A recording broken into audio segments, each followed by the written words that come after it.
So this fine evening, I'm a little bit late. I'm like 2 minutes late. It's okay. I forgot to send something up. We're all good. We have a jam-packed show this evening.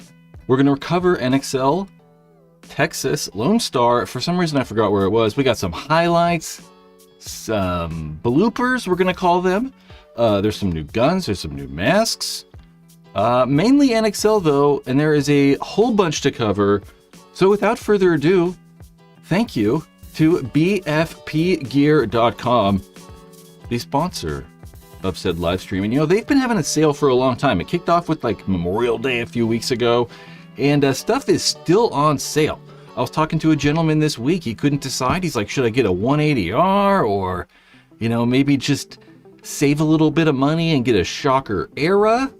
And those are all still on sale. So if you know you want to get a 180R, maybe a Shocker Era, maybe you know, got a nephew or, you know, a friend or something, maybe you get a Mini GS. They're only $300. Visit bfpgear.com. You can find all their sale stuff. There's like a big link right here. You know, you just click guns and stuff's on sale at bfpgear.com.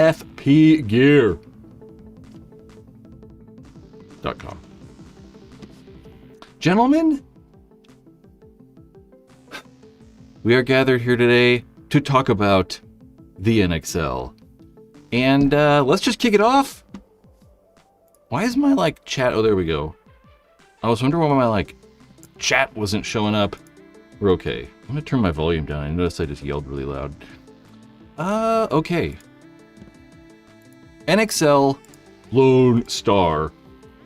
Let's go to this tab. Let's not open that. Let's open this.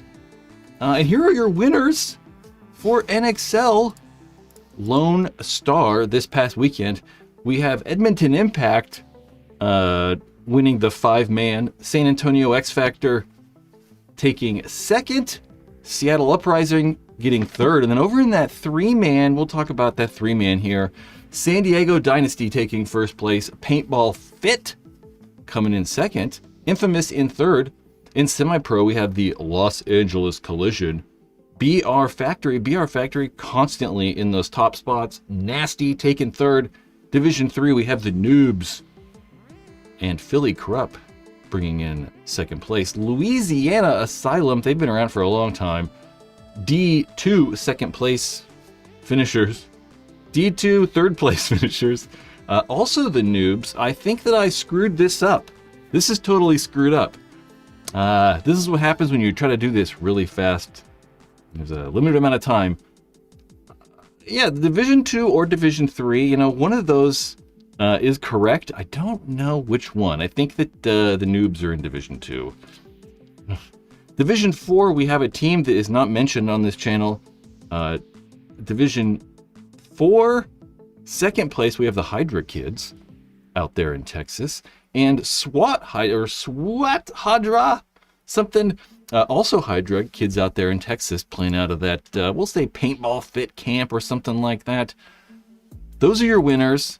And I have a lot more to talk about. We're going to turn this off.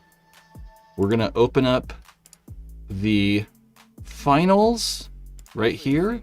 This is just, I mean, you can see the time up there. There's only 1 minute left. And this is the finals match. I will let this play and then talk about all my notes. We'll just talk about the finals. So in the finals match for sure, I always forget that they're playing halves now as well. And I keep getting a blinking light behind me. Don't know what that light's for. Not sure what's happening. Yeah, I always forget that they're doing halves now. So this is like the second half. At the end of the whatever match. The first half was definitely lame. There were only 2 points? Shit. 2 points? 1 point was only scored in the first half. They actually only played 2 points. That second point was so long. They just stalemated the second point. Thankfully, in that second half, it actually picked up. Mainly just dominance by Impact, really. I mean, Impact dominated. Really 4 points in a row. Tyler Harmon played really well. Rainey had some really good moves. X Factor got a minor at one point in the 5th point. that kind of made them lose that. Then they were able to claw back 2 points. And in the end, Impact ends up winning. And where's my match stuff? Right there. I think overall the tournament, it was kind of slow. I mean, there were a lot of games that were very, very slow. We saw, specifically, I wrote down, we saw not Empire, why did I say Empire? We saw the Ironman play Heat, and they played their first point of the tournament. Took 9 minutes for their match, for that first point. 9 whole minutes. So they almost play the whole goddamn match, almost took 1 point, almost took the whole goddamn match. It's just kind of crazy. We saw AC Diesel taking 12th place, which is kind of cool. AC Diesel, I mean, they've been through the ringer these last few years with all kinds of players leaving and coming and going. They lost, Kyle Spica very recently. So it's cool to actually see them do well. Last tournament they got dead last. So making a bit of a comeback, AC Diesel.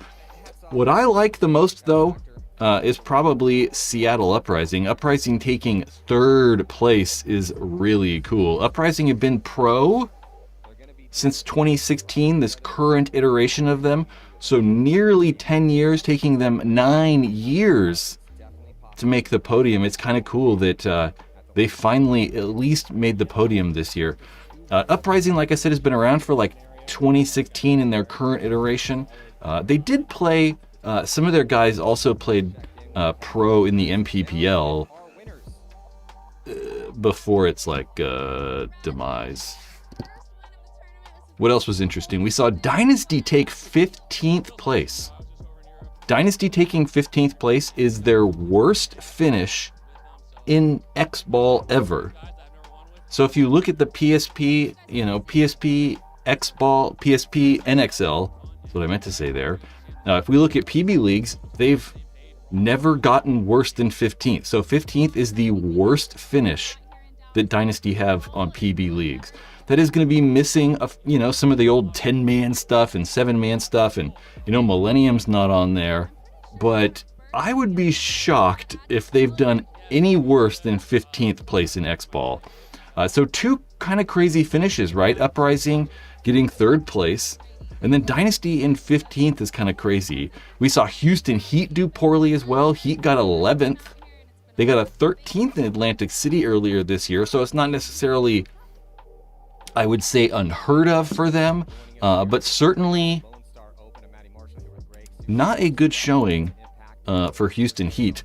Red Legion moved up to 1st in the pro rankings, the overall rankings. They were in 2nd, but Paintball Fit's poor showing, I think they got a 9th, bumps them down into 2nd place.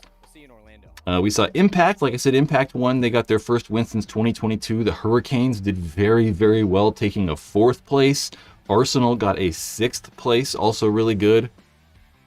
Yeah, we saw a few matches that went to stalemates on purpose. Teams were at a certain point where their point margin, they had to either stalemate or win by a certain amount, and they decided to stalemate. So there were a lot of games that kind of just stalemated as a strategy to help get into the finals. I didn't like that. That's kind of lame. Not a huge fan of that. Yep. We, some other things. So that's all my pro game takeaways, at least. We'll watch some highlights here in a minute. I'll go over the rest of my notes here and takeaway from the tournament. I'm gonna open this up. There's our overall winners. So like I said, Red Legion's up there in 1st. Paintball Fit got 7th place. I'm sorry, not 9th. But it did move them 4 points below Red Legion. Red Legion taking a 5th place. Some interesting things. We saw the snake side kind of backline camera. I don't think we've seen this before. You can see that tower directly across the camera angle, the other side. That's that camera angle we're looking at. And this is kind of interesting. We're definitely some unique angles we're not typically seeing, like weird snake shots and guys like running down the center of the field or running the highway in the snake. We're just getting, more interesting, maybe unique camera angles like that. It's weird though, because I still sort of like those back center cameras. Like when in Atlantic City, there were those back center cameras, because they pushed the net so far back, they were able to kind of put these cameras in back center. And I really, really like these. I originally was like, I really like this split angle, but I don't think so. I think that I just would prefer just this, just run this on the screen, because it's kind of cool, right? We can see a lot easier what's happening. You can see those guys in back center that are, in the foreground closer to us. But then also you can, see where the guys are running to. I can see that, there's that guy running out to that Dorito side. Whereas in this, it's a little bit harder to see, just because you're like, what am I looking at? Do I look at like two windows? And like, it's a little bit more difficult. So I kind of like this. I really like this back center angle, just because it makes it, I don't know, I can see the breakouts a little bit easier. But at the same time, we're also not getting kind of these, I don't know, more unique, interesting camera angles. So I think we should put 3 tower cameras on the back line. It might be a little bit unrealistic. Yeah.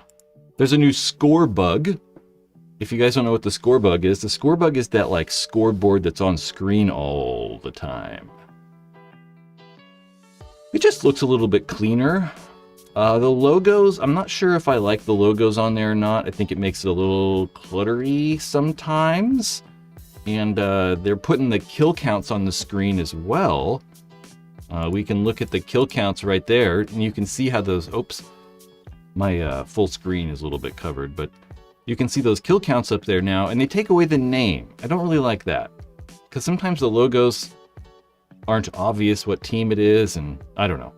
But one thing I do really, really like, that we've also seen before, that it's not like, some brand new crazy technology, but that map in the very bottom left-hand screen, we've seen before. We've seen all kinds of different like variations of it, and I think this is the best one. They've had before where they put like the cone on the map, and you can kind of like, they put a line or whatever what people are shooting at. But I don't even know if that matters. I think just having that map on the screen being accurate all the time is really, really useful, right? Because you can just kind of like look at the map and then figure out where people are at. That guy's shooting at this. That's why they're not moving this way, because, there's a guy in the way or whatever. So I really, really like that map on the screen, that field layout. I like that a lot. That's really cool. So, really neat. I like that. What else was like kind of cool? I might have just talked about everything. We got a new sideline reporter in Cabby. Her name is Cabby. Can't remember her last name off the top of my head. Yep. We heard Mike Jeffrey. Mike Jeffrey was announcing most of the tournament, but had to leave midway through and was replaced by Greg Sewers. Love Greg, and I am on board with Verbal. We need to fix announcing. I think if like, I'm always like critiquing Go Sports and, Major League Paintball Plus, just because I don't know, I want it to get better and it gives us something to talk about. They really consistently improve, I think, and do a really good job. It's like I was watching the webcast and it's like, I don't really know what I would change. There's like a bunch of little teeny things, you could like nitpick over. But I think in general, it's really good. Like, I don't know. I don't know what else could massively change. The one thing that I would kind of like experiment with is announcing. Because like when I was watching the 3-man, I want to watch the 3-man so bad, and like I look forward to watching the 3-man, and like whatever, and it just was like dead. It was like, it just feels like nobody cares. So it's like, why should I care about this? And it makes it kind of like unexciting. I just want all the matches to feel like they're the finals. The finals are so fun to watch. Like, you can feel the energy, you can feel the excitement, but all the other games just kind of like, I just think there's too much, you know, there's just too many goddamn games. So when there's, 12 hours of paintball for 4 days in a row, it's just kind of like, I don't know. I just feel like it takes a little bit of the meaning out of that Friday afternoon game a little bit. And yeah, I think Greg did a very good job. I like Greg. Greg's the man, just in general. He's just a good person. But I do want to feel that like excitement, right? And I feel that like I don't feel that like it's exciting thing. I definitely thought about like, I was watching the NFL, and even when nothing's happening in the NFL, it feels exciting. I think that's because of the fans, right? You can hear the excitement in the background.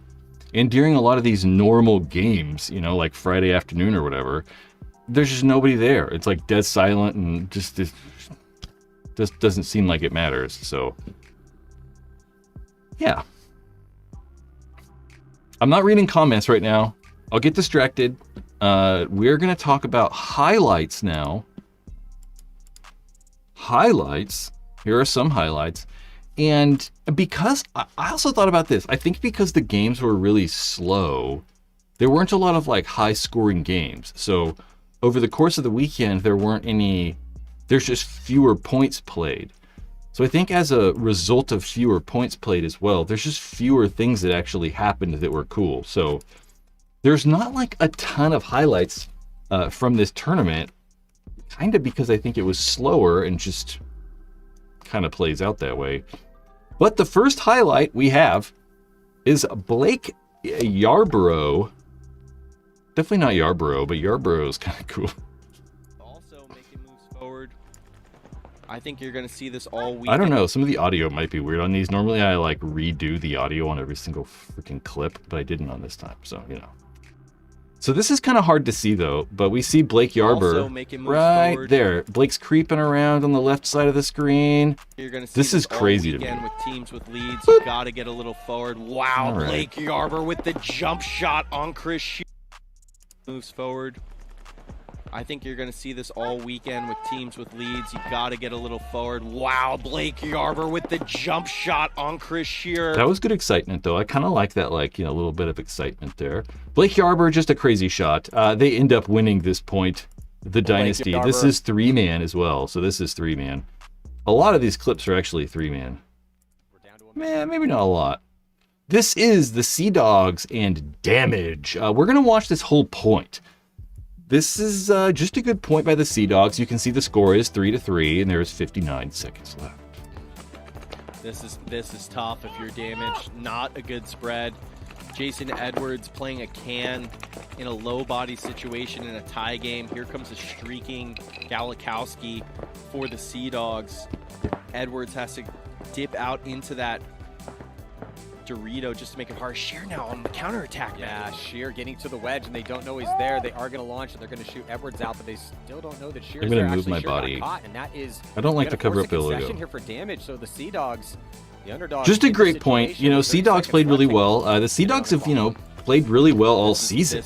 The Sea Dogs played as a team in Canada too. Not in Canada. They played over in France, outside of Paris, at the European Championships for NXL Europe. Where they play the international kind of cup or whatever, and they just played really well. Sea Dogs, good tournament. And next we have Sam Silberg, Infamous versus Arsenal. Silberg, okay, this is a good one too. I like this one. These are just cool. So we have Infamous on the left-hand side, Arsenal on the right-hand side, another 3-man highlight. And we'll see Sam Silberg run all the way to the Dorito side. So starting out this next point, some risk here and a big move all the way to their side of the field. Look at him go. Wow, and Archie Reckless Barnes, attack. Yeah, Archie Barnes Jr. unable to pick it up. So Benny, Carroll, and Sean. I think he shoots everybody. Quick point for Infamous. Maybe he didn't shoot that snake eye. It's just cool running and shooting all the way around. Point, some risk here. And again, though, these are these things that are kind of possible inside 3-man or with 3-man, you know, because 5-man you just have like, you know, 3 guns probably shooting right at you. Whereas 3-man, maybe you guys have a shooting off the break and maybe someone's running and shooting, but those big, huge moves, you know. Clint Johnson bunkering. This is just a good move by Clint Johnson. I just like the way Clint plays. Watching Clint play, I just like. Happening. Yep. Clint Johnson's athletic. He's quick. He's aggressive. I just like watching Clint play. Clint Johnson right there. Advantage Diesel. If they kill Walter right here, you'll see a concession probably pretty quickly in this tie game. Clint Johnson's going to launch, going to dice up Walter, and stays alive. I thought he actually shot this guy, too. I thought he shot that guy the first time I saw this, too, but I don't think he did. Stays alive. Yeah, he definitely did not. His gun's in the air, and he didn't even shoot at him. I mean, maybe he shot, like, when he... No, definitely not. Up Walter. Nope. I still like the jump move. There's a handful of jump plays in here where people are jumping over the snake and stuff. Number 5, Infamous and Dynasty, a Yosh Rao run through at 3-man. This was at 3:55 p.m. Pacific Standard Time. Something similar to an island. Now Yosh Rao filtering through the middle. He's recognizing he's not catching heat. Yosh really coming for it. Yosh's gonna get another jump move. Hands, a nice little 2-pack of kills. That was better though. Look smooth out Old here. man getting it done. Year for Yosh Rao. Dynasty winning the 3-man. We have number 6, Dynasty and Infamous again. Oh, I like this too. Jonah Jamro. So we have Jonah right there. Jonah's in the Plano tortilla factory can. I don't know why my light keeps going off in the background. So I just like this. This is just very good. I thought Dynasty was going to have this one easy, but a couple rough deaths for Greenspan and Arturo. Not that like any of these are bad. I'm like, this one's just good. This is just a creative one-on-one victory. Might have been a penalty. Not exactly sure. Yeah, unclear to me as I well. love this right here. At the end of the day, it comes down to a one-on-one. Big advantage Dynasty. Just with the time one-on-one. I don't know who that is in the corner over there got a for minute Dynasty, and 8 seconds though. to figure it out. He has to attack Harry, and Harrison has Fry. the lead, and he's on his side of the field by the buzzer. Yeah, it also is a very important point. You got to think that, like, you know, they're down by 1 point right here, so he needs it. Launch forward through the middle.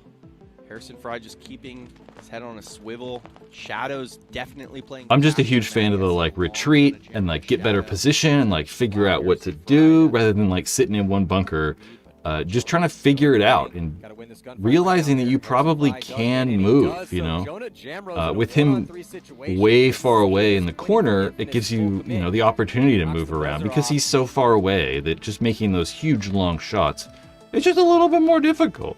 We have number 7, Impact and Sea Dogs. And this is a Justin Cornell pirouette.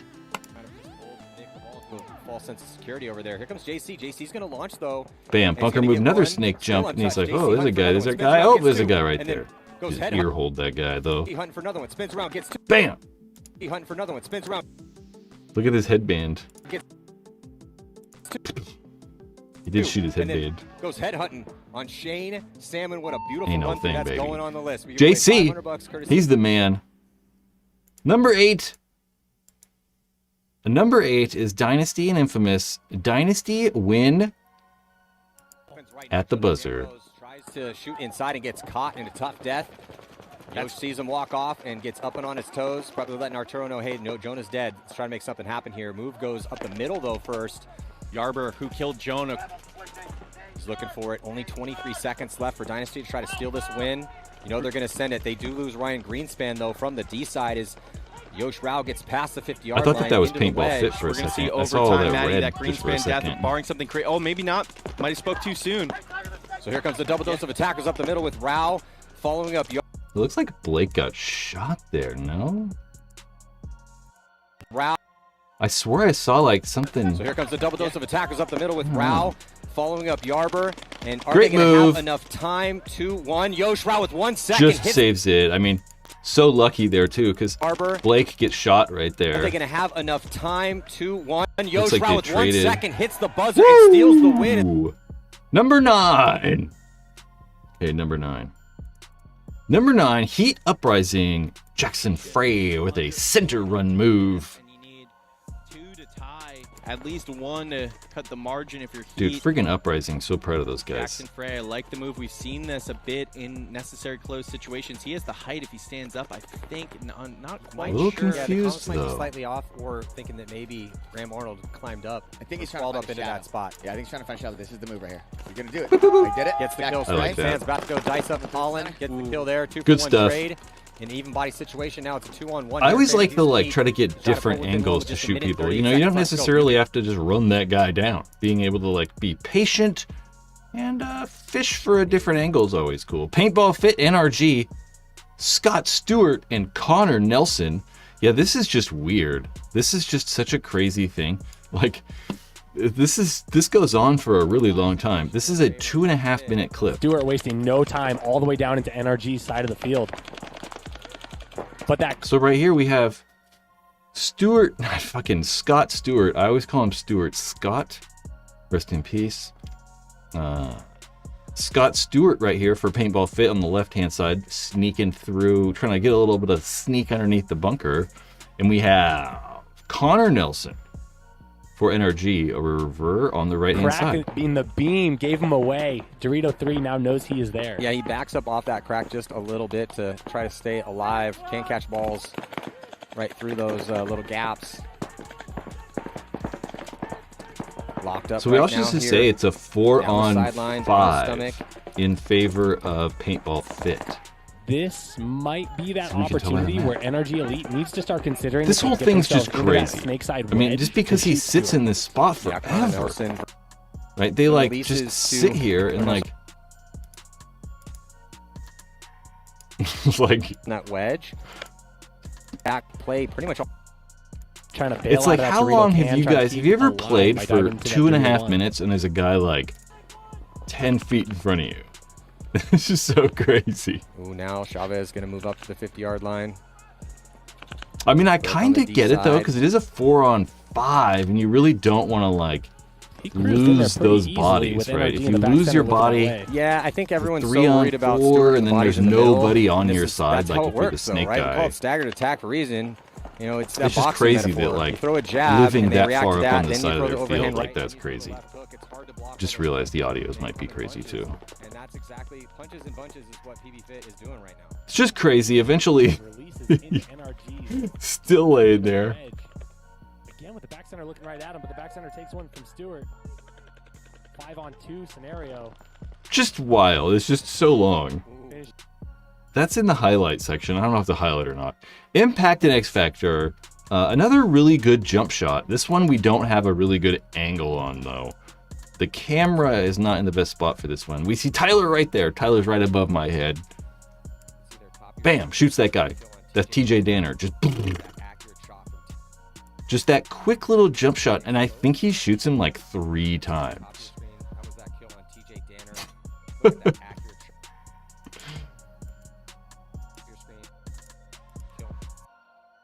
Well, I don't know if that one broke on him though. That one might have broke on the bunker. It might have hit his hopper, huh?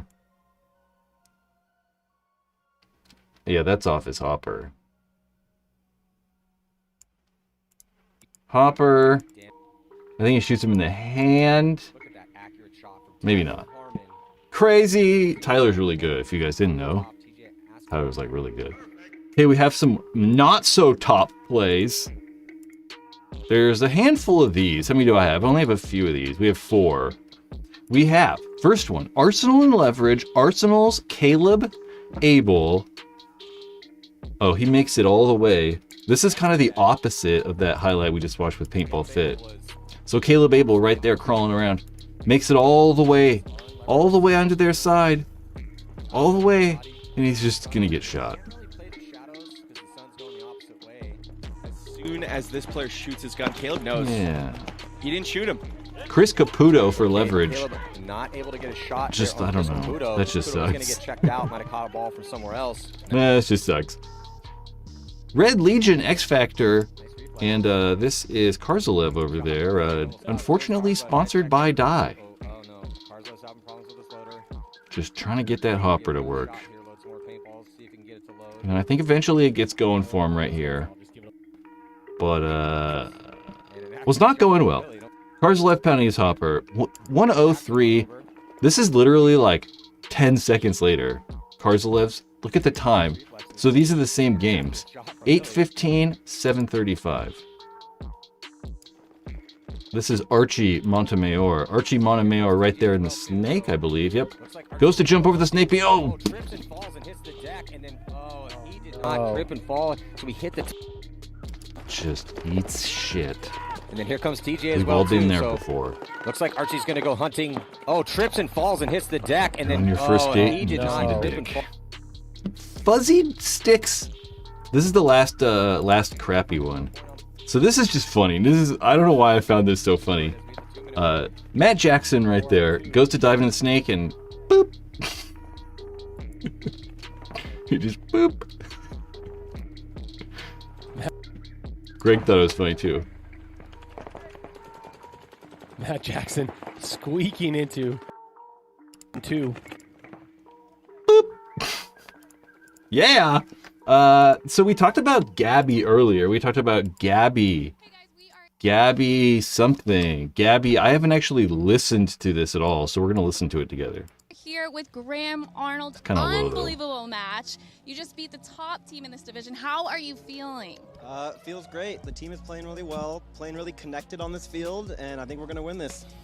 Audio's low, sorry guys. And so how are you taking that energy into the next match, into the semifinals? We don't need to change anything. We have the best shooters in the game, and this field is really plays that way. We just got to win the first few points and lock it down and stay connected, and so we don't need to change anything. The other teams need to change their game plans to beat us. Wow, I love that. And I hear you're out here with some childhood friends. How good does it feel to play with friends on the stage? I mean, that's our secret sauce. I'm playing paintball with my best friends. I've been playing with I don't know if it's their secret. If it's their secret sauce, they might want to change their recipe. them since I was 12 years old, so it's hard to beat Very a team nice. like that. That's awesome. Well, thanks for talking to us, Graham. Appreciate you. Hell yeah, I love Uprising. Cabby Borders, I'm sorry. She did fine. Yeah, whatever. She did fine. Nothing crazy, you know. I mean, a lot of You just beat the top team. In pretty simple questions. I do like having a sideline reporter, though. I'm all about it. I think it adds a little extra layer to the mix. Did she steal Dave's hat? That's funny. The boonie hat. Yeah, I think it just adds a little bit more to the mix. That just kind of makes it a little bit more exciting. It makes it a little more interesting because we can, get feedback from the goddamn players that just played. But I really wish that, I was thinking about it earlier. I was like, I really like how, I constantly compare paintball to skateboarding, right? Because I feel like it does have similarities, obviously huge differences at the same time. But I really like how, skateboarding or, snowboarding or, whatever it is, I really like how they have, sideline reporters that are those people. Like, they are a paintball player or they are a snowboarder, right? And I wish we did that. Nothing against Cabby or whatever. I just, I really like we're using our own people and, I know this, person knows what they're talking about or whatever. Yeah. I just kind of wish we'd, hire from inside. But that being said, Lauren Kelly, who was the sideline reporter for a very long time, did a wonderful job. And she wasn't really a paintball player, so who knows? I also really kind of want a girl. I also want a woman to do it, too. And I was like, There was Shelly Farmer. Shelly Farmer is English, I believe she's English, and she played for, I can't remember, a bunch of teams. She hasn't played in a very long time, but she did like announcing and stuff for the Millennium Series, and she did fantastic. I was like, man, we should get Shelly, but I was like, that's such like a far like, you know, you gotta come to freaking I don't know. I was gonna say Mexico. We're not playing any tournaments in Mexico. You gotta go all the way to like Vegas. I don't know why I was like, yeah, Vegas is totally Mexico. At least she sounded like she did some homework before the tournaments. Yeah, for sure. I mean, that's why I was saying she didn't do bad. I'm not like saying she did bad at all. You know, I don't know. It's just kind of cooler when it's like someone we all kind of know, or, you know, whatever. That's all. I think it's more like authentic and like, whatever. It just feels a little bit more real to me. Which, you know, I'm striving for authenticity here. Speaking of which, go buy some stuff. You guys want to buy like the coolest headbands in the world? These are the coolest headbands money can buy. The Paintball Ruined My Life headbands. Fully designed by me. Fully designed. I'm going to ship them to you and everything. I didn't actually make them. You know, I didn't make them. But I did have them made. They're made of 100% cotton. A 10-ounce denim. Shit. 10 ounces? It might be 9.5. Good material. They're only $30. There is a 3-pack on the Paintball Ruined My Life store if you follow that link for only $75. You get to pick which headbands you want. They're getting low. There are definitely some that are completely sold out that are in this carousel here. Like, I don't know, I'm pretty sure that Olmec one's gone. Get them while they last. At the Paintball Ruined My Life store. That's the real ABJ. ABJ. You know, you have really cool initials too. That's really cool. I wish I had like initials I could go by. BSJ. Those are mine. BSJ. Yeah, that's not. This doesn't flow really well. ABJ. It just sounds so cool. Anyway. Yeah, you guys played really well. Arsenal played really well. Yep. That's about all I got. What else we got to talk about, though? Live stuff. I saw Thomas Taylor and Keith Taylor playing for Shock in the semi-pro division. That's just really cool. Thomas Taylor, also a very good person. I don't know. We were talking about Greg. I like Greg. Greg's a good dude. So is Thomas. Let's talk about the HK mask that's been popping around. Let's pop over to here. The media. Let's move our head back over to. I don't like it in the middle there.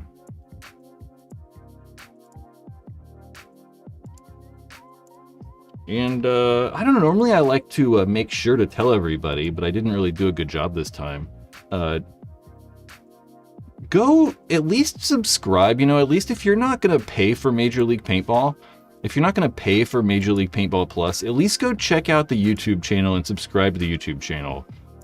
Because they do put a lot of games on there free. I mean, most of the time, like if you're not, you know, you don't want to pay for Major League Paintball or whatever, you can, you know, go to their YouTube channel, and a lot of those games are streaming throughout the day. Like they'll stream, you know, like for 3 or 4 hours of pro matches throughout the day. So check a link in the description, go to actual Major League Paintball Plus and pay for it, because that's the only way we can watch this stuff. But at least go subscribe on YouTube. Or subscribe here, you know, you can subscribe to this channel too.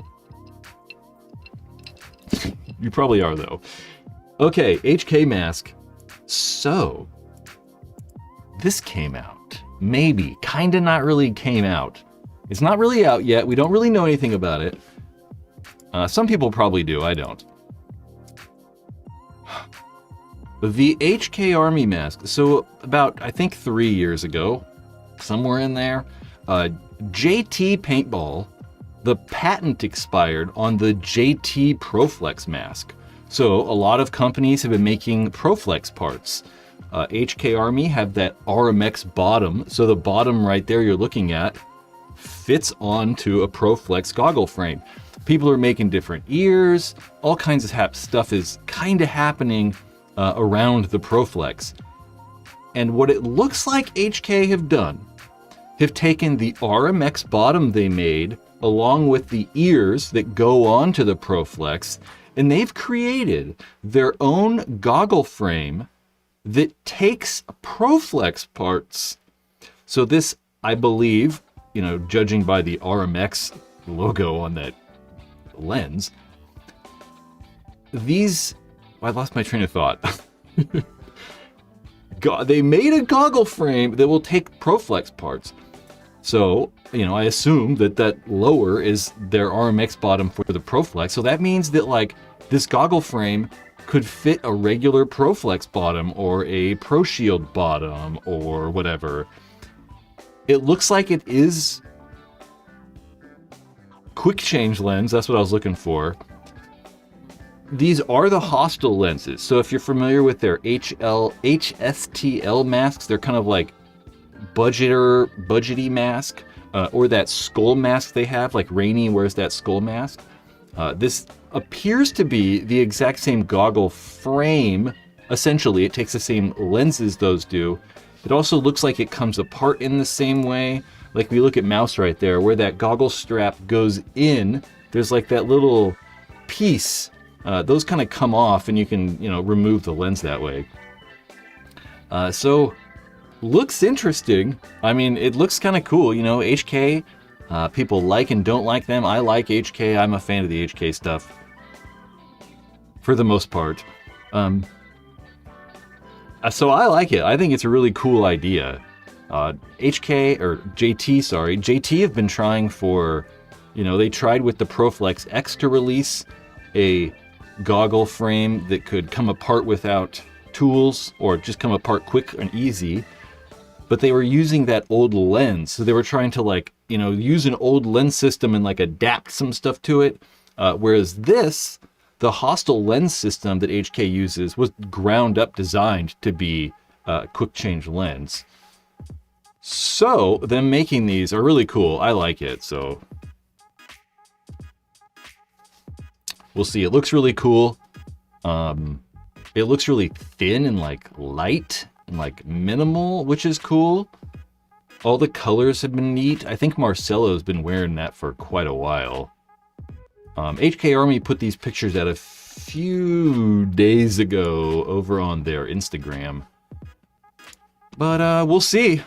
I don't know pricing, who knows? I'm gonna guess if they sell a complete mask like the ones these guys are wearing, with like a clear lens or a smoke lens or something, I'm gonna go with 150.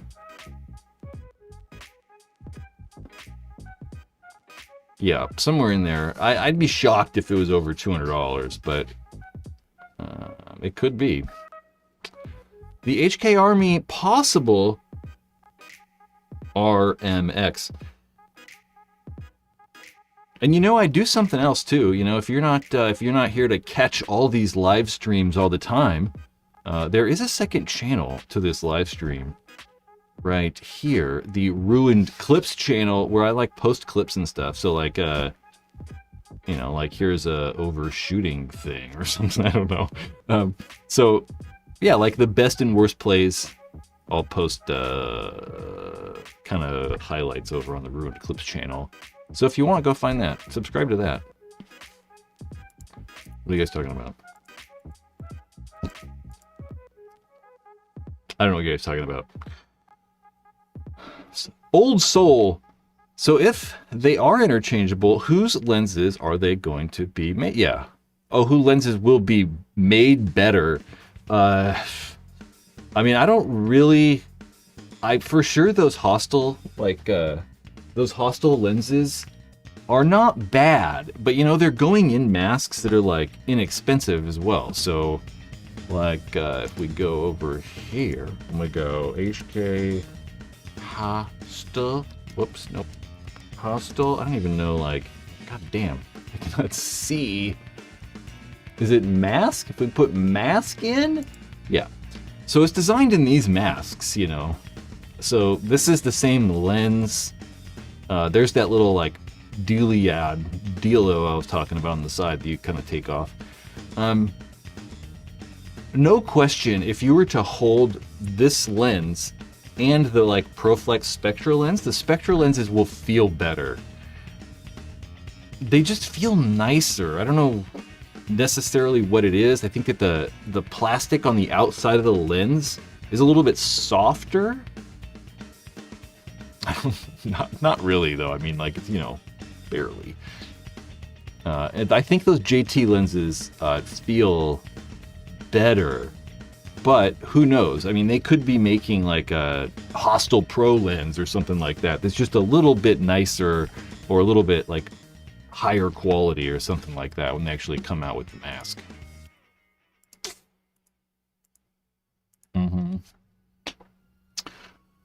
Pro Shields, I don't know if Pro Shields are fucking killing me. I had a goddamn pile of Pro Shields like 5 years ago, and now they're selling for like $500. Freaking crazy. Chris Martin, I just want a Spectra lens that doesn't scratch when you breathe on it. I know, I just was like, it's softer, and I was like, that probably makes it scratch more, huh? Because it's like easier to scratch. Yeah. Man, I don't really have so much problem with lenses anymore. I've gotten so good at using mask cases and stuff. Like forever I didn't use a mask bag or a case or anything, and I've gotten so good at like, yeah, just putting my mask in bags now. I mean, I probably went 10 years without using anything. So nowadays, what are we talking about? Are we talking about Dan? I heard someone say the spicy hand gestures. Yeah, Dan Bilzerian's a jackass. That guy's such a goon.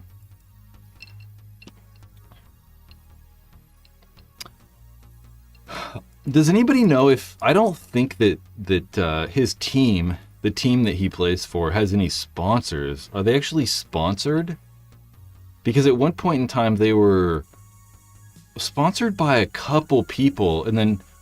or they were wearing Infamous stuff, and then people were saying they were sponsored by Infamous, and I think Infamous, like Cali, came out and was like, no, we don't got anything to do with them. They just bought that stuff. I think it was Infamous or HK. I can't remember who said that, but I can't imagine, like, I don't know. I don't know why you would sponsor that team. I just can't imagine, like, anything good coming out of it. Yeah, I'm not really sure if they're sponsored. Are they, like, sponsored by them, though? You know, because you can't really get them to do much if, like... I don't know. I can't imagine playing for that team, either. Like, it's such, like, a weird... I don't know. Crazy. Anyway. HK Army Mask. We're done talking about that. You know, I was going to talk about the Shocker method, but I didn't really, like, prepare that. Oh, you know what we can watch, though? I forgot about this. The double trigger mechanical frame for the DSR. No, not the DSR. That's why I was like, not the DSR. For the MXR. I haven't watched this. I know there's like some probably nonsense bullshit AI voice, I think. I think there is. I think I heard Introducing. There is. So, we're going to mute it. Hopefully they should really put graphics on the screen. Like, they should tell you what's happening. I guess kinda. So, I don't know a ton about this. I looked a little bit. I was looking at the manual and some stuff earlier. This is the mechanical... I'll let this play through, I guess. This is the mechanical frame for the MXR. It's whoa, shit. It's $400, which is very expensive.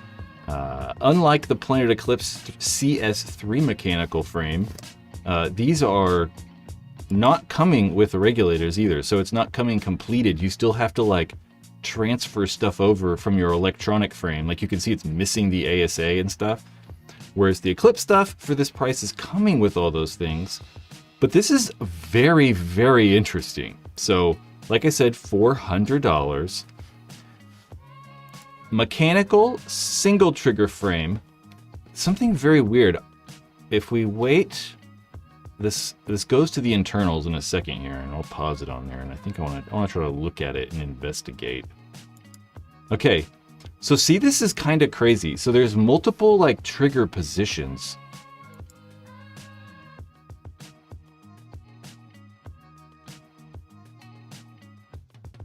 So see how that like piece is moving back with you can like move the trigger back.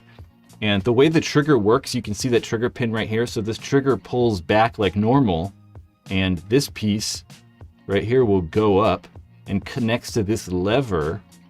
That lever will push down here, but I don't know what it's contacting. But being able to shift, so you see that shift right there, that's gonna change like where the trigger is contacting that flat piece. So it should change like how much force is required to pull the trigger. So it should change the way that trigger feels. That's kind of interesting. We've seen, I can't remember off the top of my head what other gun kind of has something like this. There's another mechanical gun. I don't know. It looks very, very well made though. See, there you can see how that like lever is going. So if we moved the lever a little bit back this way, it should be easier to pull the trigger. Oh, there you go. There's that action right there, I guess. But what's really kind of crazy is that you can do multiple things with this. So I'm like 98% sure that you can take out your single trigger electronics, or you can take out your electronics from your double trigger and put them into the single trigger. So you can have a single trigger electronic gun, just like they did with the DSR, just like you're able to do with the CS3. But what's even more interesting is that you can take the mechanical pieces out of the single trigger frame and put them in to your double trigger electric frame to give you a double trigger mechanical gun. I don't know why they're not showing this in this though, but I was told that, and I'm confident in the person that told me, which is crazy to me. $400. I mean, if you've got yourself an MXR, the MXR has not been the most popular paintball gun, but really making it like double trigger mechanical is it's kind of neat. I like that. I'm all about like, you know, mechanical and cool stuff. We made the double trigger EMEC that was really cool. And that thing was nuts. I mean, the double trigger EMEC. Let's actually go find that. We'll watch the double trigger EMEC video real fast. The double trigger EMEC? There we go. Let's open it up over here. This is pretty old. I made this like years and years ago. The double... Whoops, I hit a plus in there. Will it still work?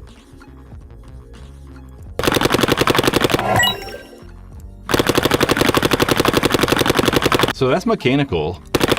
Like just full mechanical. That's not electronic.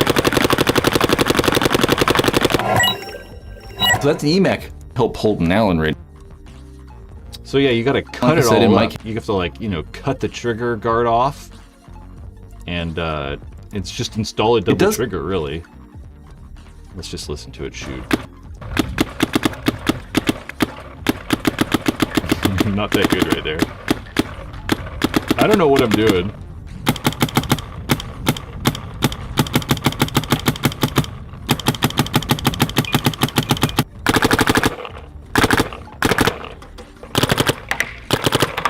how dirty my hand is. Look at my thumb.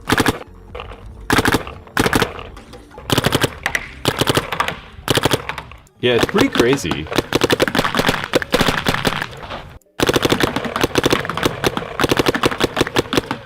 The problem with that, though, is the trigger wasn't adjustable on that gun, so the trigger was, like, crazy long. I mean, it was, like, wild. I mean, it was, like, this long. So it was kind of hard. But it was really fun. It's kind of cool. I was gonna say something else. What the hell happened? I, like, totally lost my train of thought. I don't know. His is why Brad isn't married. Or this is why. Maybe, yeah. There's a lot of other reasons, too.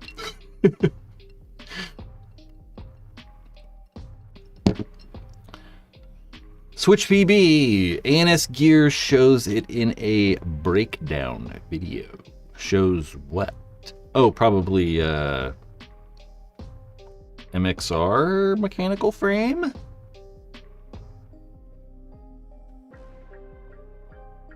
X9. I just traded my MXR and cash for an adrenaline. What adrenaline though?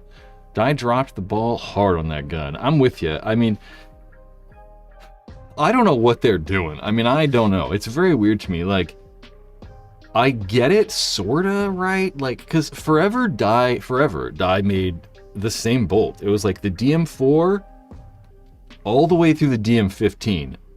Same gun. And then the DM2, no, not the DM2, the M2 was sort of similar. It's kind of when they started changing a little bit, but they used the same bolt for like, 20 years in their guns. And then they came out with the DSR, completely new design. Everybody loved it. And they were like, oh, we've got to use the old design and then the new one, the DSR bolt, and like merge them together. Why did they have to do that? I don't know. I don't have any idea. I don't know.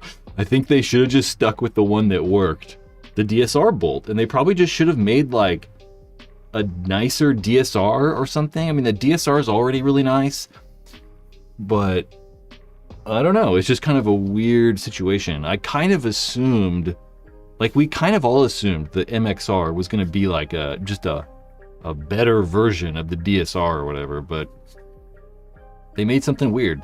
I really like the ergonomics. Like, it really feels great in my hands. And I think that the Dye products have kind of been better than they've ever been. Like the mechanical frame, I closed it. The mechanical frame though, it looks really nice. Like everything looks really well made and like all the parts are machined and designed really well. Yeah. So nothing really crazy against, whatever. The Adrenaline Idol, yeah, I'd much rather have an Adrenaline Idol over the MXR. Yeah.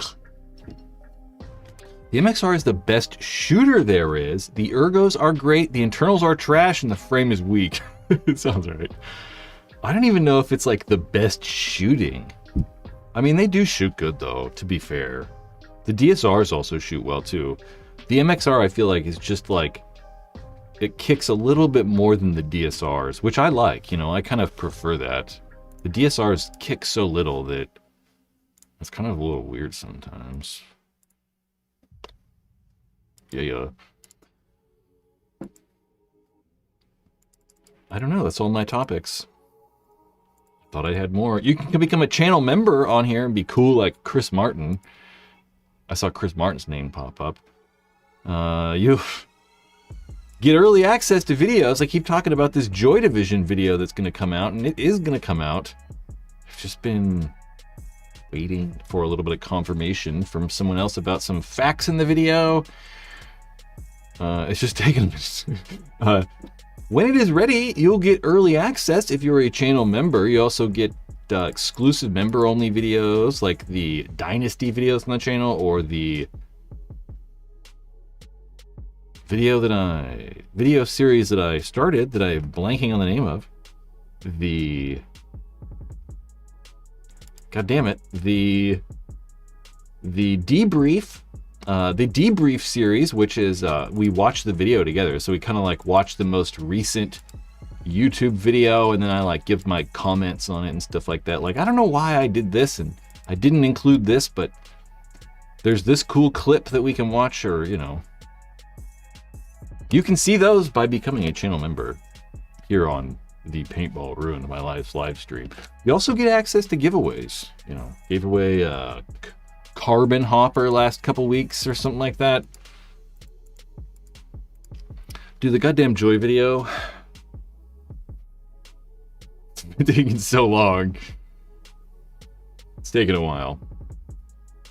Well, the DM4 was years ahead of its time, and 20 years later, we have a less reliable, lighter gun with the same shot. It might be worse. I don't know. The shot's definitely different. A little bit. It's definitely less reliable, that's for sure. Although I don't know if the DM4 was reliable. I always had problems on the DM4. Everybody always had problems with the on-off on the front, you know? Those like little stupid on-offs they put on those things. And you'd have to like plug it up. Custom Products sold that plug that you could get to plug it up.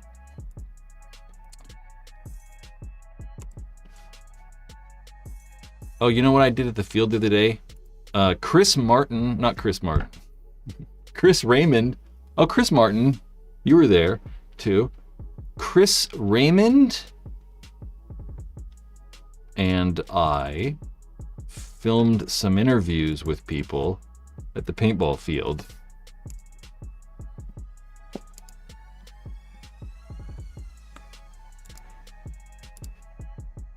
Do I have it still here?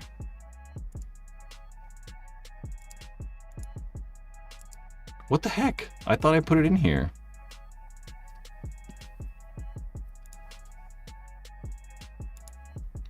All right, well, never mind. We won't watch it. I guess we can watch it. Any news? Any news on the Meteor Ghost mechanical? I don't know anything about that. I saw the new Meteor, like, pump gun, right? Maybe not. Was it Meteor? I don't know. I don't know anything about a Ghost or the G7, unfortunately. But, you know, there's been rumors and speculations about the G7R forever, unfortunately. It's been a while. So I think we're going to go, I'm going to go to the, we're going to go, actually, let me see. I want to do interviews. What happens if I switch the YouTube channel I'm on right now? Nothing should happen. Maybe the chat will stop working. I'm just going to pull a video up really quick. I want to do like my friend Chris and I. Chris Raymond. Chris Raymond's in this chat sometimes. We did some like wacky interviews at the paintball field. I think that like I want to like continue to try to do weird interviews at the paintball field. What are we amening? The new shocker on ANS. Well, they got other places. The I don't think it's sick though either. It's just like a shocker with like lines on the side. I don't know. There's Josh. Josh, hold on. You're gonna see your interview.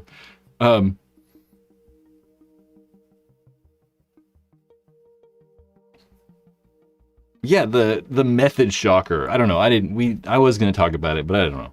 I decided not to. Sometimes it happens. So this was fun. I actually really I think these are kind of funny. This is only two of the, like, literally the two clips that I watched yesterday. I don't know what the audio is going to be like. Coaching the Street Fighters. This is our friend Mark. I'm operating the camera. Mark, can we get a word from you right now? So we have Mark right here. He's going to be coaching the Street Fighters. Mark, for the upcoming tournament, what are you thinking? What are your game plans right now? Our game plan is to not die, shoot everyone, preferably 5, hit the buzzer, go out to the pits, get some water, hydrate, and then do it again. back to back to back to back, at least. Now, what are you guys going to be doing to keep your balls cool during the tournament? So we got a couple coolers that we bought a few weeks ago. So if our balls get hot, we'll just dump our balls into the cooler, and it'll just chill. Can you demonstrate that for me? Not right now.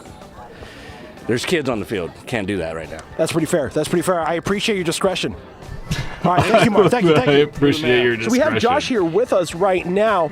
Josh, how are you feeling about this game? I don't even know if these are funny. I find it hilarious. Looks like you were over in that snake one. But I've watched this a lot. It's my now. first game, so it kind of sucked. Ran to that snake corner, dropped down, got shot, wrapping tape. This layout kind of sucks, to be honest, for the tall people. But it's paintball, it's still fun, so hey, we're out here. We're trying to play, have fun, play paintball. Now, do you think of the tournament, do you think you would actually have wiped that hit that you got out on in this point? Definitely not. You know, I know Hatch is on, especially on this field 2. Hatch loves throwing them flags, so I definitely would have wiped, but you know, I'm glad someone was on the sidelines to make sure I was hit and it was clean, so I definitely felt the hit, so, you know, you got me. So. Now, what if hypothetically you pointed in a different direction so Hatch looked at a, say a turkey vulture flying in the sky? Okay, all right. If Hatch was not over here, then I'm gonna fucking wipe it, because I know that motherfucker, he loves playing that D-side reffing, so, you know, I might maybe do a little, you know, a little check, you know, whatever. If there ain't no shell, there ain't no shell, there ain't no, you know, there ain't no hit, right? You heard it here first, folks. I didn't do the murder, so whatever.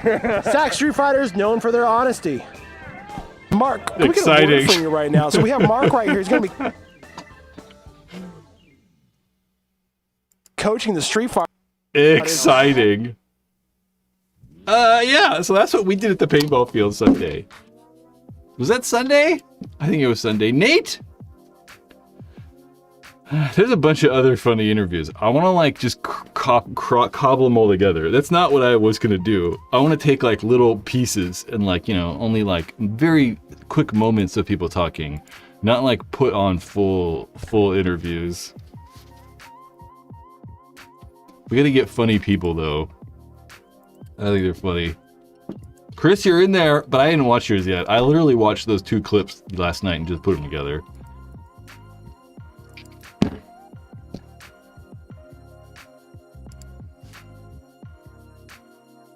Yesterday, or this past weekend at the paintball field too, everyone was practicing for the tournament and stuff, so it was all serious, you know? Everyone's all like, I don't know.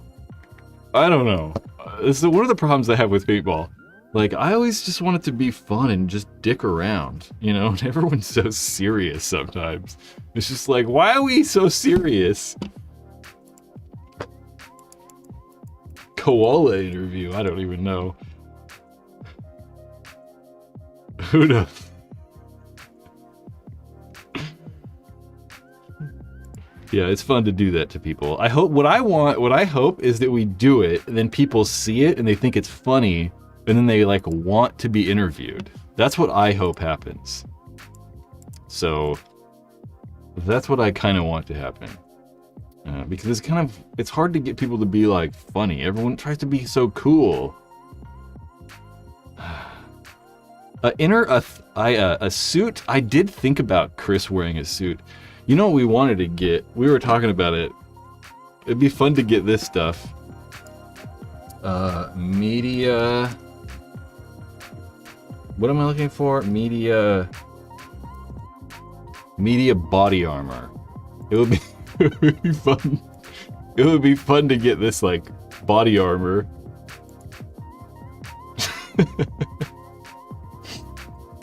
That would be pretty cool.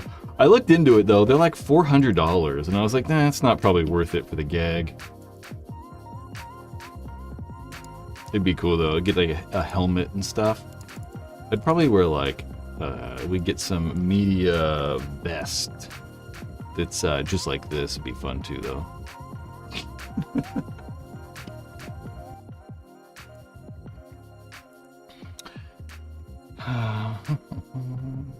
Temu, maybe they do have them. I was looking because the media vest, I mean, these things are like $15. I mean, those are like, you know, whatever. You can just buy them on Amazon right there.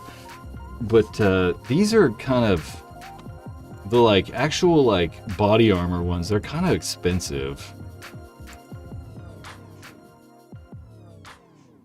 This one didn't have a pricing. I think they were like $400. I found one of them. It was like $400 or something.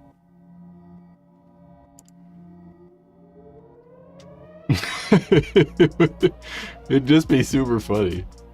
We get like helmets and stuff, like blue helmets. It's like they can match. It'd be great. We could like be embedded field reporters.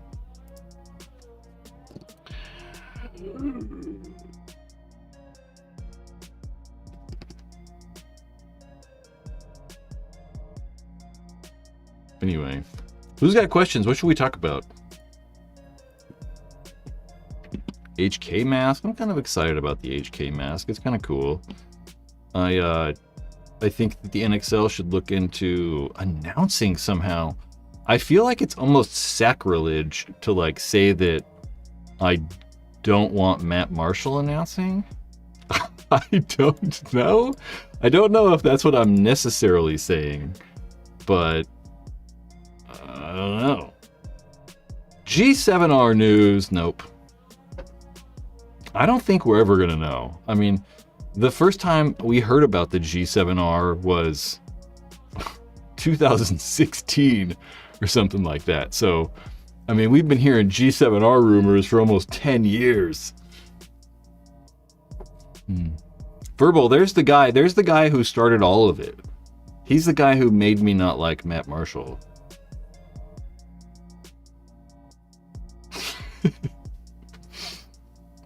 Yeah, I don't know. You don't want me to be the audio. I'll just be like, this is boring. Dude, if you had me in that announcer's booth for 12 hours, there'd be some weird ass shit going down. I couldn't do it. It's crazy to me. It's just crazy to me. Like, yeah, I mean, that's kind of why I lose interest, you know? Like, I mean, I'll tell you, like, this weekend, paintball, like, I don't know. It's so much paintball, you know? Like, if I wasn't doing this live stream, I would not be watching paintball like I am. I just wouldn't. It's just ridiculous. Because, like, okay, it starts Thursday morning at 6 a.m. and finishes at, like, 6 p.m., who's gonna watch all that? It's just crazy. It's just so much. And then like Friday comes and I'm like, they're doing it again. And then Saturday, it's like doing it again. And then Sunday you're like, okay, well, you know, at least they like quit at 4 or like 10 or 11. And then like I can come back and watch pro at like 4 or like 3 or 1 or whatever time it is. It's just so much. I feel so unproductive on those days. I hate it. Like, I hate it. I don't want to, like, sit around and watch paintball for 12 hours. It's just too much. You know, it's not that I don't want to watch it. It's just that, like, you know, at hour 8, I just start losing interest. I'm just like, you know, I don't really care about this NRG friggin' New York Extreme match. It's too much. Verbal, you're 100% right. It's just too much, too long. It's not on top. I'm not on top of my games at the end of the day. The refs aren't. Oh man, it's just a marathon. I read that totally crazy. You said, I'm not on the top of my game at the end of the day. The refs aren't either, for sure. Everyone's just kind of dragging ass. Yeah, the weekly games, like I kind of have that restructuring thing. I mean, I sort of did that whole restructuring format thing. Why is all this Nations Cup stuff in here? I'll pull it up again. Actually, I don't know. Let's close. Let's pull this over here. Let's do that. Yeah, I kind of did this where I was like, you know, we can break it down to West Coast, East Coast with different conferences. And then I was like, okay, the 2026 NXL major schedule would have been these 5 tournaments. And then these numbers correspond with the teams. So these teams would go to these tournaments. So you're not getting all the pro teams to the tournaments. So you can see there's only 9 pro teams at every tournament. Because those other pro teams would play, because instead of playing all the tournaments, you'd play like 3 major tournaments. So you'd play 3 majors, and then you'd attend all these other ones too. So like, say there was a one-off tournament at Capital Edge Paintball Park where you'd have 2 matches where these 4 teams would play, and then the next week you'd have one at SC Village, and then whatever, and then you'd have all these different divisions. The real problem though is like it'd be so much money to do this, you know, it'd be like insane. You know, I don't think for the teams it would be more expensive because the teams wouldn't have to travel as much. So because in this current format, you know, say you're Dynasty or whatever, Dynasty would go to say Dynasty is W1. So Dynasty would go to event 1, they'd go to event 4, and they'd go to event 5. So they have to travel to 3 events, and all the other ones are close, right? This one they have to go to Northern California, but this one's fine, you know, it's in Southern California, close to everybody. So it might be cheaper for the teams. We can see we have the central divisions with Paintball Fit and Level Up would be the locations for those tournaments. Here's the other ones. But the problem is the cost, you know? I mean, this is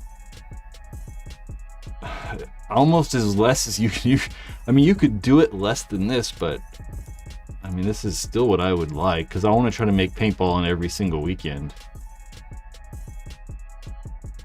This is making paintball every single weekend. So you can see there are big gaps here. So it's like February 14th all the way to March 23rd or March 22nd. So it's not like the West Coast has a game every weekend, but we would have a game every weekend. So like the 14th to the 21st, and then the 1st, and then it'll probably be, yeah.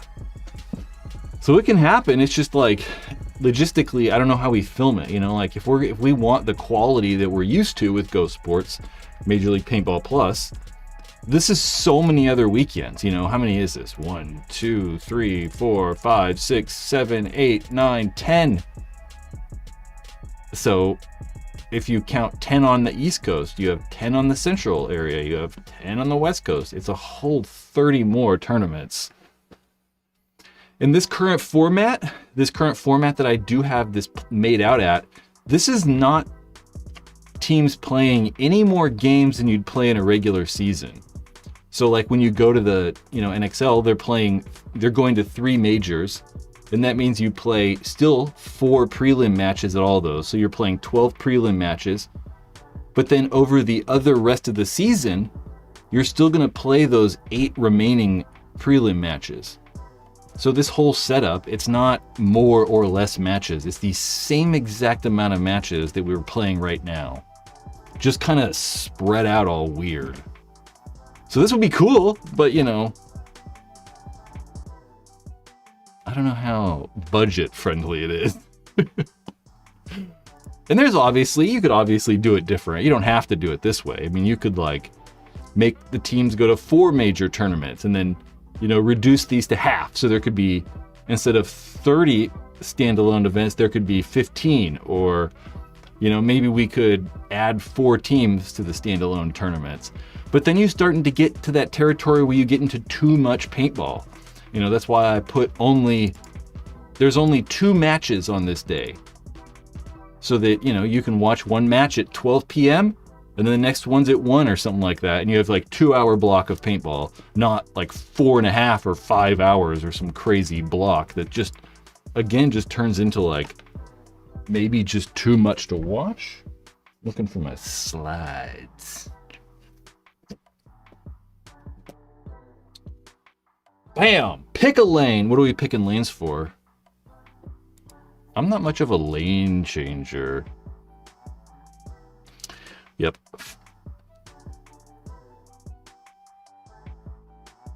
Filing? Something ref quality. Yeah, dude, I can't imagine. Reffing's probably For sure. They don't really pay those guys enough, and like it's always hard. NXL wants to be ESPN, but it wants to stay small so they don't have to grow? What do you mean? Or you can't, I don't know if, I don't know. Yeah, they definitely don't not want to grow.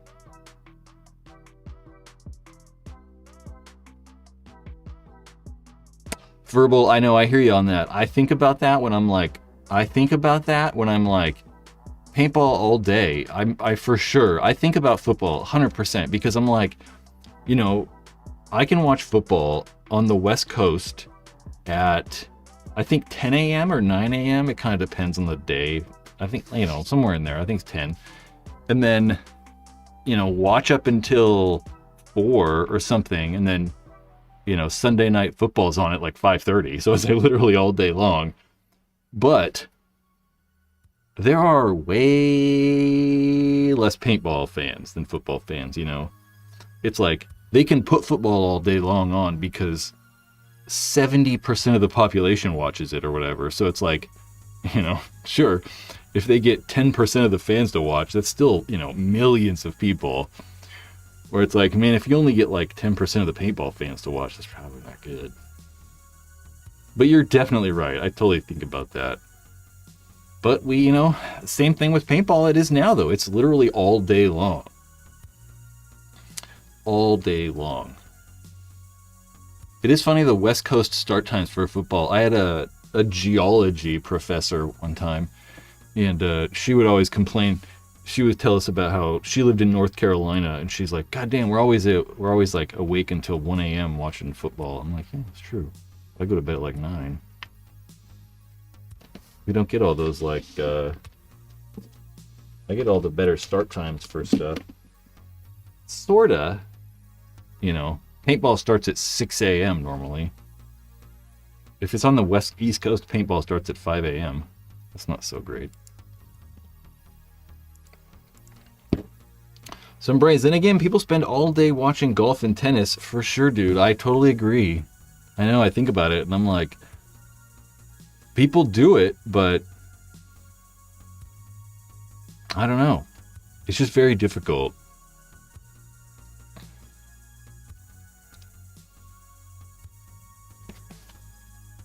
Austin Quinn says, but you can choose which teams you want to watch, maybe in football. If you want to watch one team in paintball, you might have to be ready at 9, then come back at 2. Yeah. For sure. I know. I think my whole experience with it is so different though too. So like I said earlier, like I'm watching it to try to get highlights, you know, because I want to try to watch it to do a good job for you gentlemen. You know, I don't want to do a bad job really. So I try to watch it to get highlights. So it's a little different, you know. I'm probably the only person in the world doing this. I am the only person in the world doing this. So I kind of maybe have a unique situation. James? It's cracking.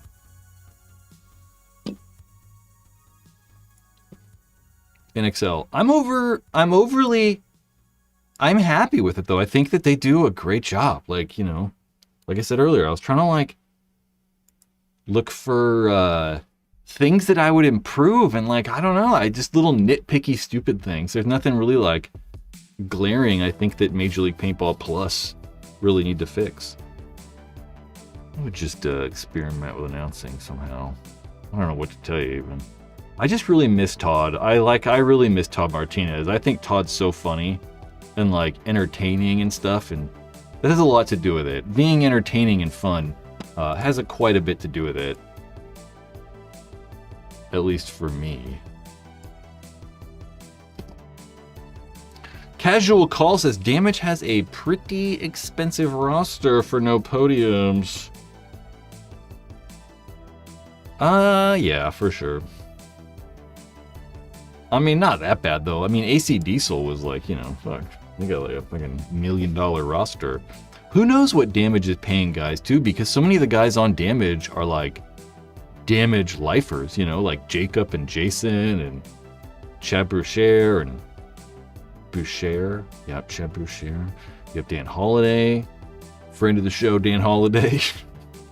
So there's guys on the team, Keith Brown, there's guys on the team who've like never really been on other teams. So it's not like they have like a bunch of like ringers and stuff like that. But for sure, I mean, obviously paying like Mouse and Chris Shear and, they're definitely paying guys. Ain't no question. Verbal, I need to go back and watch some of the broadcasts from this weekend. Brett and Mike from the UFC guys were out there hustling hard, trying to put a good show. I got a message, I got a text from Cena asking me what I thought. And I do notice a lot of little things. That's why there's a lot of little wiggles and little things that have changed. Like the scoreboard looks different. Having the actual player map consistent and the kill count consistent was a lot different. I do miss Rich too. I kind of was like, damn, Rich is gone. I do miss Rich, because Rich would talk shit to players. But that's what I'm saying. I like that they know people. Like the sideline person can talk shit. It's kind of fun. Yeah, there's just lots of little things that were tweaked and it felt tuned a little better. I really liked how at the very end of the tournament, I've mentioned this before too. Sometimes the tournament, they'll score the last point and they'll be like, Impact won. See you guys next tournament. And they literally just shut it off. It's instantly gone. I'm like, let me see, give me a little bit of an interview or talk for a little bit about the thing, because it just ends. That's kind of weird, because a lot of people probably only watch the finals and then it just over, where they'd like a little bit of more recap. So I noticed they did that, which was cool.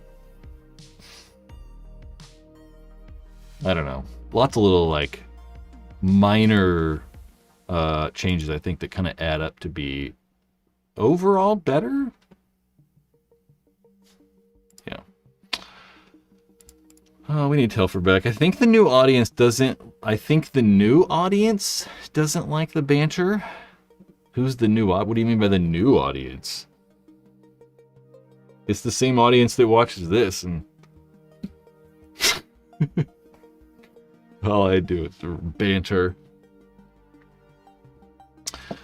Austin Quinn says, that is part of the problem. I find it hard to watch baseball and need to set rules and try to get team investors to get player caps and stuff. I don't know if I like player caps. I 100% don't like player caps. Baseball is a weird thing, because baseball is one of those things where you have to have probably grown up playing baseball to appreciate it too. So maybe the same with paintball. You can't, it's like paintball players are the people who watch paintball. It's you're not getting not paintball players watching paintball. I mean, that's insane. That's just nuts. I mean, you might get someone to watch for a couple minutes, but sitting down and watching, a couple matches if you don't play paintball is just insane. But that goes back to the announcing thing too, one of the reasons that I'm able to watch baseball, growing up in Northern California, I've been a San Francisco Giants fan since I was a wee little lad. I mean, 4? I don't know. A wee little lad.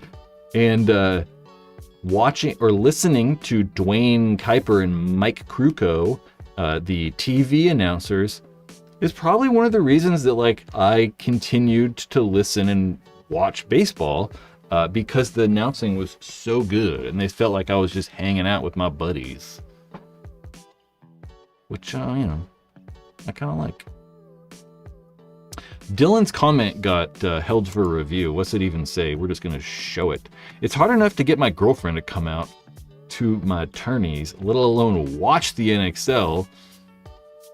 Hard nut to crack on gaining non-player views. Yeah, it's never gonna happen. Which is fine. It's fine with me, because I don't know, you're just never gonna happen. It's just never gonna happen. I watch road cycling, guys in spandex riding bikes. That's the boringest shit ever. But I watch it. You're not gonna get anyone that doesn't ride bikes to watch that. ever. You know, there's lots of things like that.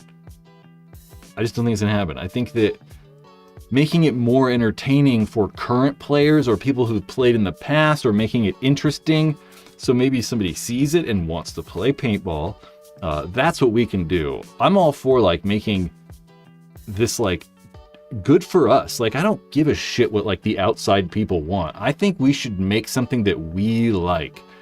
And if we like it as paintball players, I think that other people will like it too. And we shouldn't like design things for the outside. But I don't really think that we are. I don't think that that's really happening. I don't know. Make stuff we like. What happened to Mike Jeffries? There was apparently a funeral that he had to attend. So we had to leave. And we got Greg Sewers. Greg's the man. I have no idea why he was out there. Greg lives like that way a little bit. Why do you think Fit underperformed this event? I don't know. I was trying to think about like why Uprising did so well too, and I don't know.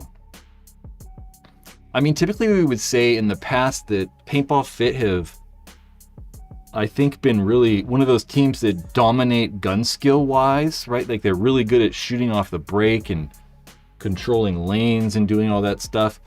But this field might have made that a little bit more difficult. I feel like the layout was really, really slow as well. So maybe that like real slow pace didn't really play into their hands.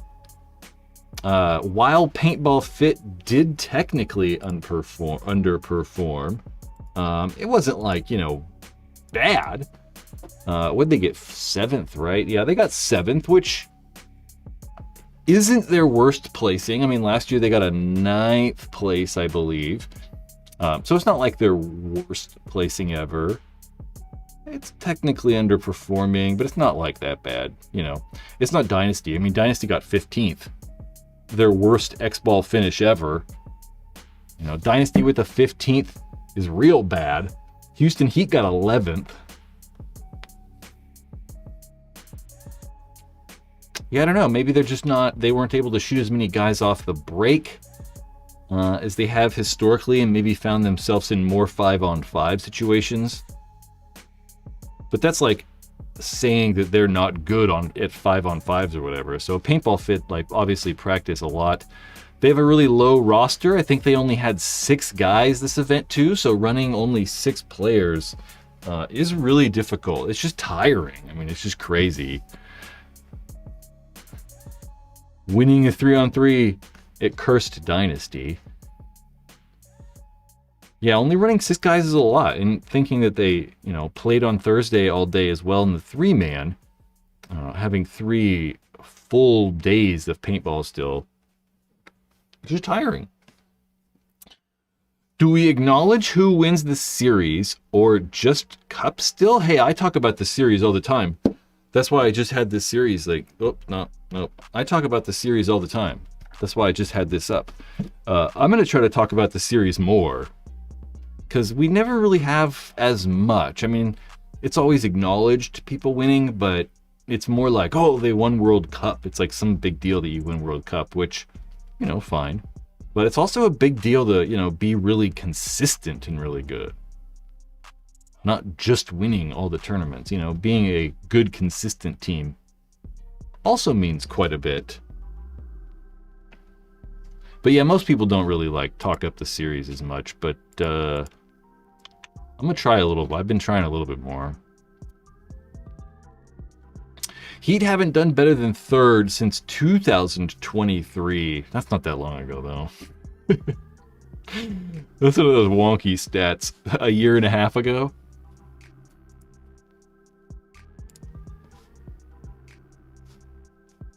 What is going on? Oh yeah, that's right. I keep looking for this window, and it's in the freaking other browser. It's in the other monitor.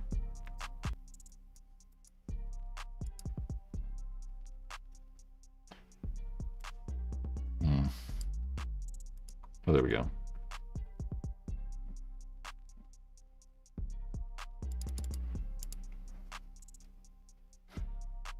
Heat. Yeah, Heat haven't been doing that well. Oh well. Should there be a larger gap in points between 10th and 11th place? Getting more points just for making Sunday. That is true. I don't even know what the points are. What even are they? So for 10th and 11th, like what's 10th place? 11th is 96 points. 10th place is 104. What's really gnarly is you get 1 point if you get 20th. You get last point, you get last place, you only get 1 point. That sucks. Yeah, I mean, I could see that, getting more points for making Sunday. I don't know, though. You'd have to ask a statistician, somebody more educated than I am. Because it might make it really difficult. It might make it really difficult for the teams underneath that 10th place or whatever to come up. Because, you know, if you get like a 10th place and you say you make it to Sunday, you wild card team, and you get more points, it's just going to be really, really hard for those teams that haven't made Sunday at all to be able to make it out. I don't know, though. Someone else smarter could tell you. I mean, it would make sense because obviously, I don't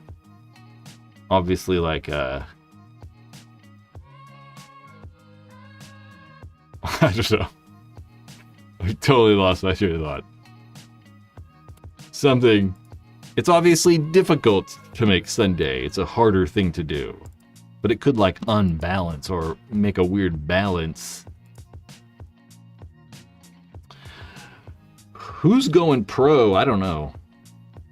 That's a good question. I'm not 100% sure the standings even are.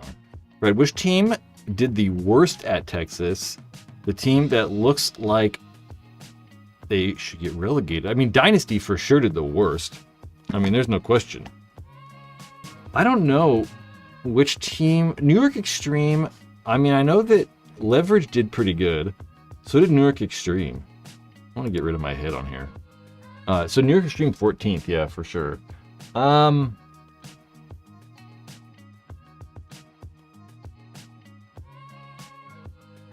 don't know. It really kind of sucks because I don't think that any of those teams are like terrible, right? Like, I don't think that NRG is like awful.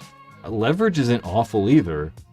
Extreme really aren't awful. Aftermath aren't awful. You know, Sea Dogs aren't awful. Freaking Infamous. So it's like, I don't know.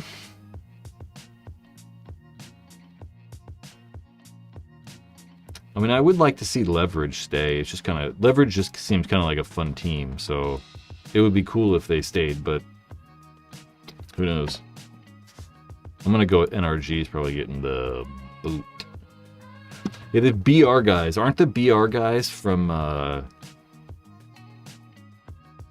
like, not Venezuela, like Puerto Rico or like Dominican Republic? They're probably not from the DR.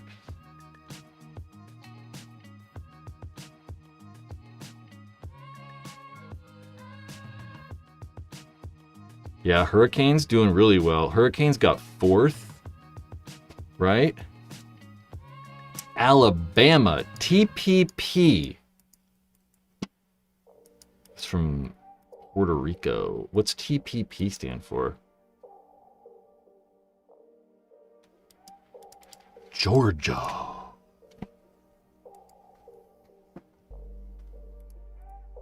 It's kind of cool to see the Hurricanes still do well. You know, they're losing their coach Mike Bianca. That was this year, correct? Or was it last year?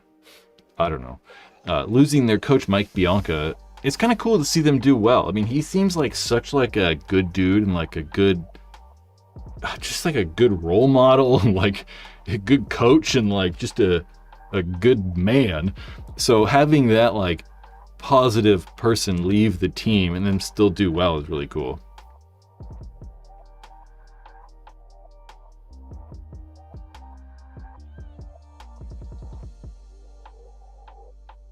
Hurricanes. I don't know what you guys are talking about. I'm confused. All right, I'm getting out of here. My neck hurts. Haven't been able to tell.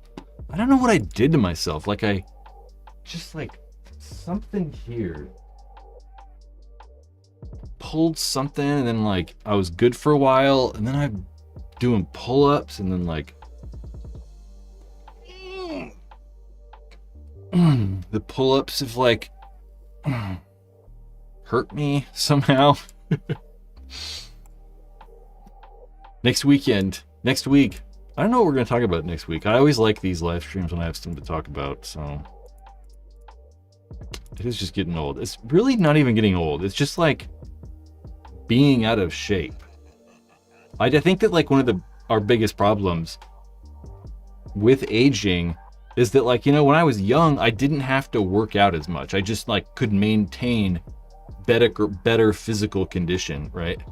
And now, as you get older, it's not necessarily that I'm getting old. It's that like I've not been maintaining my body correctly. So if I was in better physical condition, you know, from years past, I probably wouldn't be in this condition. That's what I tell myself, at least. So you can't get old. It's just, you know, whatever. Chris, it was when you were crawling. Oh yeah, I put that up there. Crawling around on the ground on the microphones is funny. It was funny, kinda. I don't know.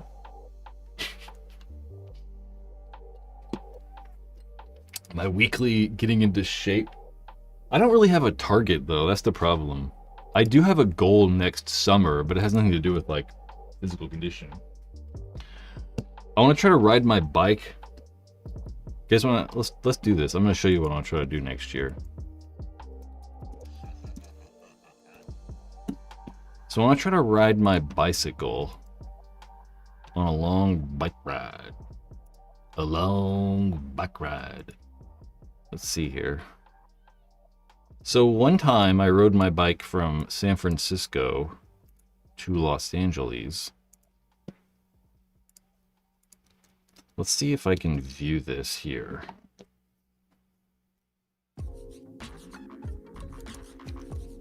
I don't know if this is going to work.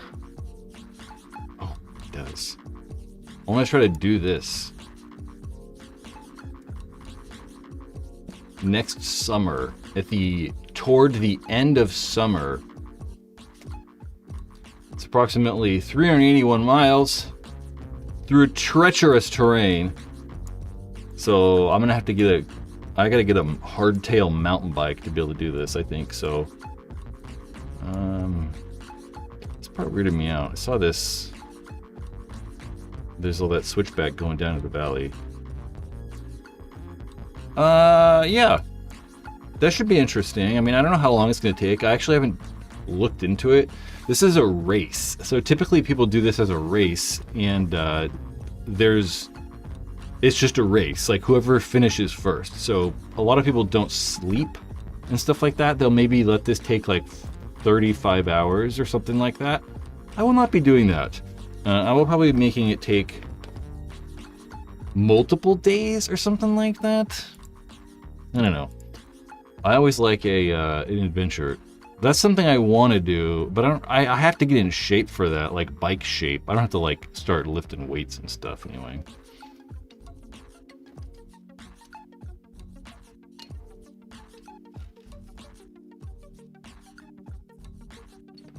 What are you saying about the Hurricanes retiring? My team practiced with them, and I believe they are retiring the team after Cup. Are they really? That would suck. It's expensive, dude. It's an expensive thing to undertake. All right, guys, I'm out of here. Yeah. Next week, Monday night, make sure to give the live stream a like on your way out. Just give it a like. Maybe leave a comment later on. Tell your friends. You don't gotta tell your friends. Just make sure to give it a like. You're already here. It's really easy. Gentlemen, I will see you next Monday at 4 p.m. Pacific Standard Time.